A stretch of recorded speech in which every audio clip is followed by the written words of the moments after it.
Reciban un cordial saludo desde San José de Costa Rica.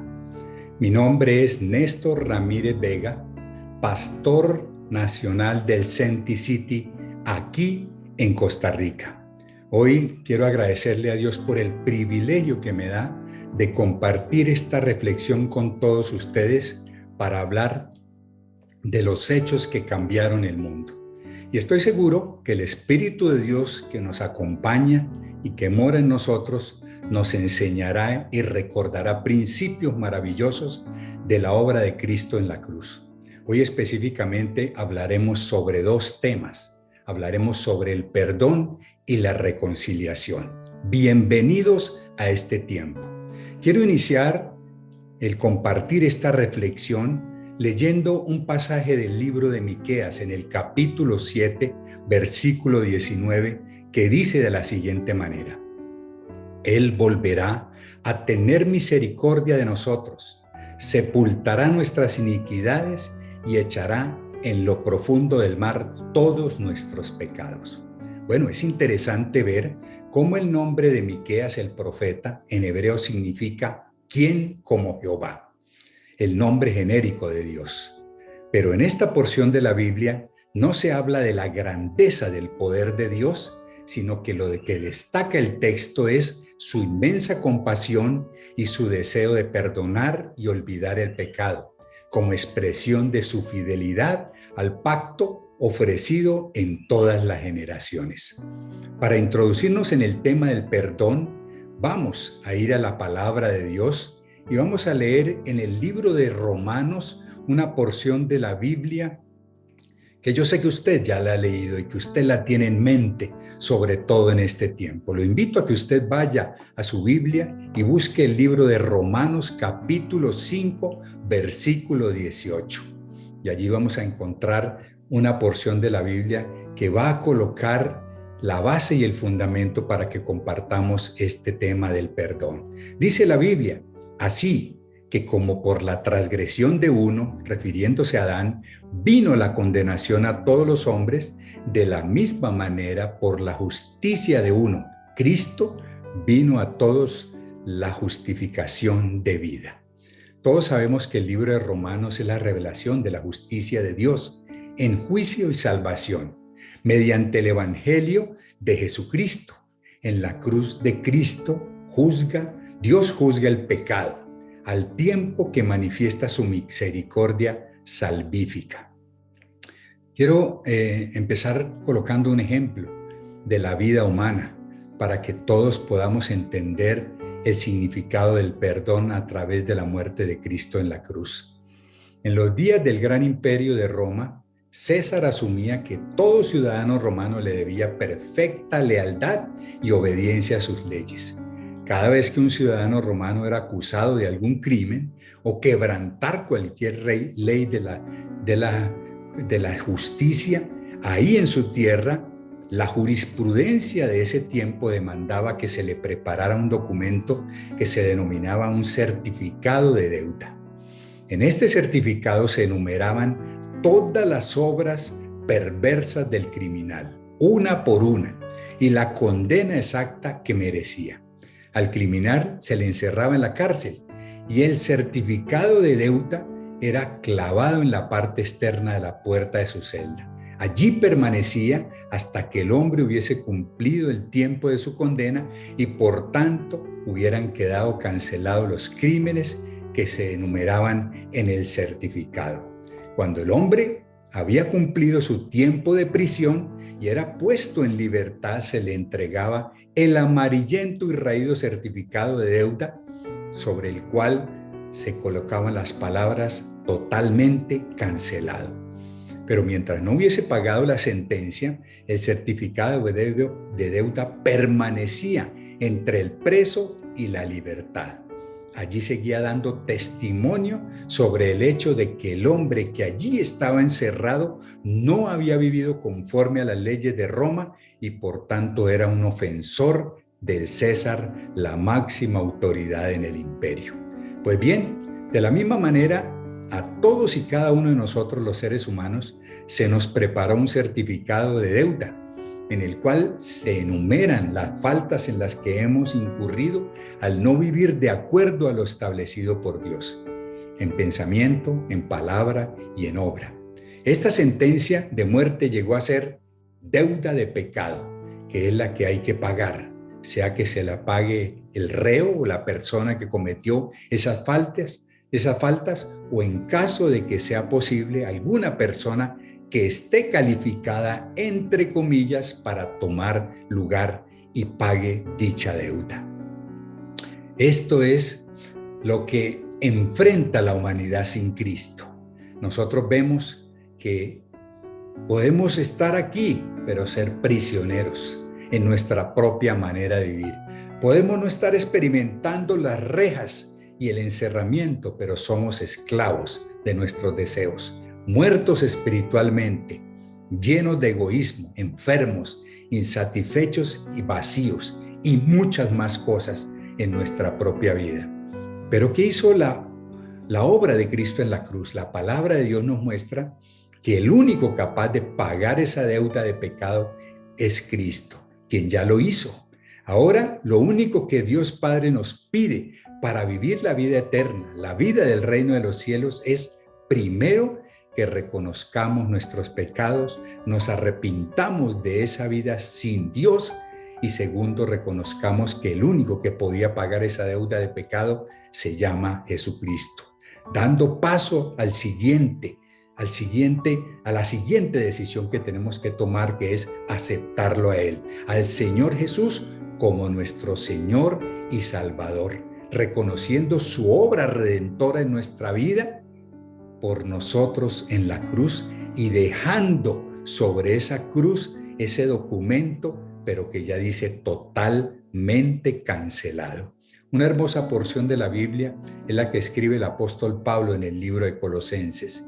Y a vosotros, estando muertos en pecados y en la incircuncisión de nuestra carne, os dio vida, juntamente con Él, perdonándoos todos los pecados, anulando el acta de los decretos que había contra nosotros, que nos era contraria, y quitándola de en medio y clavándola en la cruz. La palabra de Dios se refiere aquí a nosotros los sentenciados a muerte, lo que éramos sin Cristo, cuando vivíamos en nuestra propia naturaleza maligna, desobedeciendo, menospreciando a Dios, en nuestra rebeldía. Y cuando la Biblia habla de incircuncisión en nuestra carne, es que está hablando de que vivíamos cargando y arrastrando nuestros pecados, aún reconociéndola. Y dice la Biblia que aún siendo así, Él nos dio vida espiritual y vida eterna. Voy a leer aquí directamente de la palabra de Dios una porción que está en el libro de Romanos, capítulo 6, versículo 4 al 6.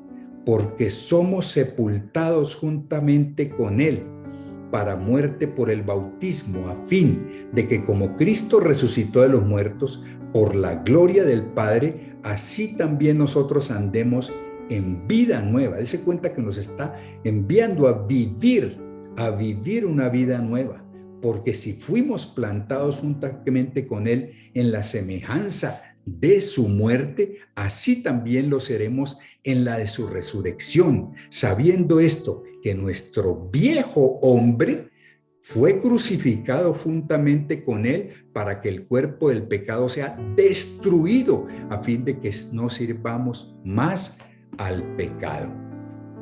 ¿Qué es lo que dice la palabra de Dios? Aquí lo reafirma en el libro de Romanos, pero Colosenses habla con mucha claridad de que Él perdonó todos nuestros pecados. Él perdonó esa deuda. Y el libro de Hebreos añade, y nunca más me acordaré de sus pecados y transgresiones. Dios no es como nosotros, que nos acordamos de lo que nos hicieron los demás. Su muerte, la muerte de Cristo, anuló aquella acta, aquella deuda de pecado que había contra mí, contra ti, contra nosotros. Y Jesús la dejó clavada en la cruz como evidencia eterna, dejando todo totalmente pagado. Y esta promesa que quiero leer para que usted la subraye y anote en esta Semana Santa lo que Dios le va a enseñar y lo que tiene que ser la base y el fundamento para una vida nueva. Dice Primera de Pedro 4 del 1 al 2. Mire allí en la Biblia, Primera de Pedro 4 del 1 al 2. Puesto que Cristo ha padecido por nosotros en la carne, vosotros también armaos del mismo pensamiento. Pues quien ha padecido en la carne, terminó con el pecado para no vivir el tiempo que resta en la carne conforme a las concupiscencias de los hombres, sino conforme a la voluntad de Dios. Es muy claro y queda allí establecido a través de la palabra de Dios que Él nunca más se acordará de nuestros pecados y transgresiones mientras hagamos lo que dice el Señor allí. Ahora, vamos a hablar de la reconciliación. Hablemos de la reconciliación porque este perdón nos conduce a eso, a reconciliarnos con nuestro Padre y Creador. La palabra reconciliación es una de las palabras que produce mayor felicidad. Cuando yo escucho esa palabra me imagino a dos personas entre las cuales se restaura la amistad y se establece una nueva relación. Y quiero decirles que también la reconciliación es una palabra de las favoritas de Dios, porque significa que Él restaura su comunión con el hombre a causa de la suma total de la obra de Cristo que realizó en la cruz. Escrito en el griego, la palabra reconciliación tiene 3 significados. No voy a mencionar aquí cuáles son esas raíces griegas, pero sí lo que significa, para que nosotros entendamos la dimensión de lo que el Señor Jesucristo hizo en la cruz y hacia donde nos lleva a nosotros para que vivamos, como lo leímos aquí en Romanos 6, a vivir esa nueva vida. La primera raíz dice que reconciliación es cambiar la condición de dos personas que eran enemigas entre sí, de tal modo que entre ellas vuelva a reinar la amistad. El segundo significado es un cambio completo de la enemistad al compañerismo. Cuando se emplea esta palabra, significa que solo una persona se había enemistado con la otra y que la amistad de la persona disgustada se ha vuelto a restaurar completamente con la otra persona. Y el último significado de reconciliación significa cambiar la enemistad al compañerismo. El hombre está en enemistad con Dios. Atención, el hombre es el que está en enemistad con Dios. Le ha dado la espalda a Dios. Dios nunca necesitó reconciliarse. El hombre sí necesita la reconciliación. Significa que en la relación que había entre dos personas, solo una parte se había apartado. Y esa es la que necesita volver a la amistad, solo una. En la palabra de Dios hay una historia para que lo comprendamos un poquito más sobre el significado de la reconciliación. Cuando yo leo el libro de Oseas, el profeta Oseas, allí Dios le habla a Oseas y le dice que se case con cierta mujer que el mismo Dios había escogido. La mujer que Dios escogió para Oseas era una prostituta. Oseas se casó con ella y la trató con amor y respeto. Ella le dio hijos al profeta, dice la palabra de Dios, pero un día ella se retiró de él y volvió a la vida de prostitución. Dios le dijo a Oseas que fuera a buscarla y la volviera a llevar a su hogar. Luego de mucho buscarla, la encontró en una subasta. Allí estaba a la merced de los postores, estropeada y desnuda, tal como era costumbre de ese tiempo, el trato con mujeres esclavas, esperando ser vendida para la esclavitud. Oseas compró a su propia esposa, la vistió y la llevó de regreso al hogar y continuó amándola sin tener en cuenta todo lo que había hecho ella en ese momento. Y ahí es un llamado de atención para nosotros. Oseas experimentó precisamente lo que Dios sentía, primero con respecto a Israel. El dolor que le causaba a Dios ver a Israel en los asuntos amorosos con dioses paganos.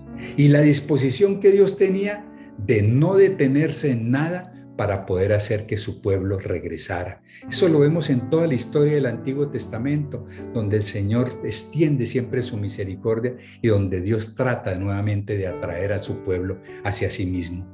Pero esta historia también es un cuadro de lo que los hombres en la actualidad vivimos, de lo que la humanidad vive, aún conociendo a Jesucristo. Lo que hicimos con Dios, de lo que Dios ha hecho para que el hombre vuelva a reconciliarse con Él.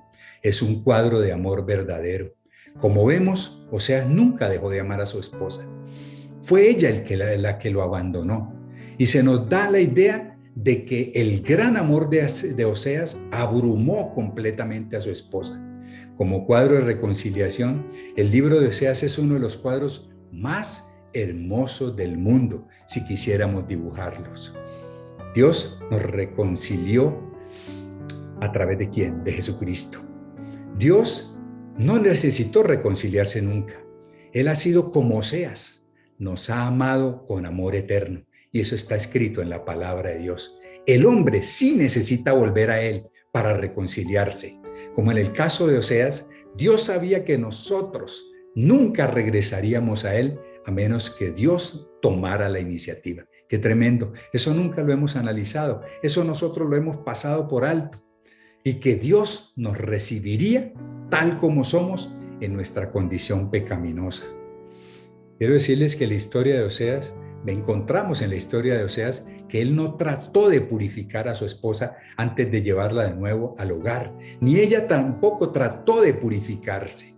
Ella acudió de nuevo a su antiguo hogar tal como estaba. La purificación ocurrió más tarde. Seguramente que la esposa de Oseas debió sentirse muy mal, culpable, avergonzada, cuando oyó que Oseas era uno de los postores que querían comprarla en la subasta de esclavos. Seguramente, luego de llegar a su casa, esta mujer solamente esperaba el momento en que Oseas se dispusiera a arreglar cuentas con ella. Pero a medida que pasaba el tiempo, lo único que esta mujer recibía de Oseas era amor y aceptación. Y fue allí donde su hostilidad se transformó en amor y gratitud. Y entonces, cuando ella se convirtió en una esclava del amor de su esposo. La verdadera reconciliación siempre aparta la hostilidad. Y eso lo encontramos en el libro de Colosenses, en el capítulo 1, versículo 21 y 22, que dice de una manera contundente lo que nosotros experimentamos al lado de Dios. Y a vosotros también, que erais en otro tiempo extraños y enemigos en nuestra mente, haciendo malas obras, ahora os ha reconciliado en su cuerpo de carne por medio de la muerte, para presentaros santos y sin mancha e irreprensibles delante de Él. Todos los hombres, todos nosotros, somos criaturas de Dios y como tales somos objetos del amor de Dios. Hubo un tiempo en el que el hombre estuvo en íntima relación con Dios, pero a partir de la caída de Adán y Eva ha estado descarriado y en posición de rebelión. La reconciliación no vale nada a menos que las barreras que ocasionan la alineación al principio sean derrumbadas y que el alineado decida reconciliarse. La esposa de Oseas se había alejado de él, pero cuando él fue a buscarla, ella tuvo que estar dispuesta a regresar con él. Yo te hago una pregunta. ¿Quieres tú regresar a la casa de tu papá Dios? Solo debes renunciar a tu vida rebelde. Solo debes arrepentirte y cambiar la dirección de tu vida, caminando, como lo dijo Jesucristo, hacia tu Creador. Este es el momento exacto. Este es el momento preciso. Yo quiero invitarte a orar en este preciso momento para que le pidamos a Dios que Él haga que la palabra de Dios que hemos escuchado en este momento, en este instante, se convierta en parte de nuestra vida. Yo te invito, cierra tus ojos por un instante, cierra tus ojos por un momento. Tú que todavía cargas esas faltas, esos errores, esas equivocaciones, recuerda que Dios te dice: volveré a tener misericordia de ti y sepultaré tus iniquidades, y esos pecados y esos errores y esas faltas los echaré al fondo del mar, y nunca más me acordaré de tus pecados y transgresiones, porque Él ya clavó esa acta, ese certificado de deuda que había contra ti, lo dejó totalmente cancelado, pagado en la cruz. En la cruz lo dejó Él allá. Tú ya no eres aquel pecador. Tú ya no eres aquella persona que cometió esas equivocaciones y esos errores. Esta Semana Santa es tiempo de no solo de entender el perdón de Dios, sino de vivirlo, de entender que Dios no lleva una cuenta de tus errores, ni faltas, ni equivocaciones, sino que Él siempre ha mantenido su brazo extendido y siempre ha estado esperándote en la puerta, así como el padre en la parábola del hijo pródigo siempre salió a la puerta a esperar a que su hijo volviera, porque era el hijo de su propia vida. Todos nosotros, los seres humanos, somos hijos del mismo Dios. Y Él fue capaz de que por amor entregó lo más preciado de su vida a su Hijo unigénito, para que a través de Él nosotros pudiéramos descargarnos de ese peso que nos agobia, para que tuviéramos conciencia de que debíamos reconciliarnos con nuestro Creador y con nuestro Padre Celestial. Ya no sigamos arrastrando esa pesada carga. Él nos está ofreciendo una vida diferente, una vida eterna. Él nos está ofreciendo el reino de Dios, el reino de los cielos, que será el que definitivamente gobernará sobre todo el universo cuando Jesucristo venga por segunda vez. Dígale: Señor, puesto que tú has padecido por mí en la carne, yo en este momento renuevo mi entendimiento para que todas estas cosas que me agobian y me persigan no vivan en mí, y para que yo empiece no a vivir más en la carne, conforme a mis concupiscencias, sino conforme a tu voluntad. Y quiero decirte, como aprendió a decirlo el salmista David: enséñame a hacer tu voluntad. En esta Semana Santa, enséñame a hacer tu voluntad, porque tú eres mi Dios. Que sea tu Espíritu el que me guíe por los caminos de rectitud. Reconcíliate hoy con Dios. Acércate a Él, porque Él nunca ha dejado de amarte. Él te ha amado con amor eterno. Su amor nunca se ha acabado. Su amor permanece como empezó desde que Él te concibió. Así te sigue amando. Reconcíliate. Tú, que en otro tiempo eras un extraño, enemigo de Dios, metido en las malas obras, ahora reconcíliate por medio de la muerte de Cristo, aceptándolo. Acéptalo en este momento, pero debes arrepentirte, como lo vimos en el tema. Tienes que dar los pasos exactos, reconociendo que tú habías estado equivocado, reconociendo que tú quieres dejar tu vida pasada atrás y reconociendo que lo necesitas, reconociendo que realmente necesitas de la dirección de Dios y del amor de Dios. Acércate a Él y dile: Señor, gracias. Gracias por tu palabra, gracias por la oportunidad que tú me das a través de ella de seguir la dirección y la instrucción de tu Santo Espíritu, que me enseña y me lleva a reconocer que ya no llevo ninguna carga, ni nada me agobia, ni nada me impide estar delante de tu presencia, y que puedo ser una persona feliz, una persona libre, una persona que disfruta de la vida gracias a la obra de Jesucristo en la cruz. Y ahora puedo entrar sin ningún impedimento a tu presencia. Puedo orar y decir: Papá Dios, gracias por escuchar mi oración. Gracias por considerar mis pensamientos. Gracias por atender a la voz de mi clamor. Llévame en esta Semana Santa a reflexionar en cada uno de estos temas, Señor, que fueron los que cambiaron el mundo y que han hecho, Señor, de este mundo tan convulsionado y tan confundido, que brille la luz y que todos entendamos que sí hay una oportunidad para la humanidad, que sí hay una oportunidad cuando tú te acercas a Jesús. Allí está la oportunidad, allí brilla ese camino que Dios quiere mostrarte para que seas feliz. Muchas gracias por este día, por este tiempo. Muchas gracias por tu palabra, porque ella es la que me da seguridad y consistencia, y ella es la que me desafía a ser verdaderamente un hijo tuyo, que se siente orgulloso de su padre y que vive intensamente tus enseñanzas. Bendícenos en este día y a través de toda esta semana síguenos hablando. Nuestro corazón, nuestra mente y nuestros sentidos están abiertos para tu palabra. Te damos muchas gracias. Te damos gracias por nuestra iglesia del Senti City en todo el mundo, en los 4 continentes, en todos y cada uno de los países en donde tú lo has establecido, en todas las ciudades y las poblaciones, y en toda esta familia hermosa que sigue tus enseñanzas. Para nosotros tu bendición, tu amor, y gracias, Papá Dios, por reunirnos a todos en torno a tus enseñanzas.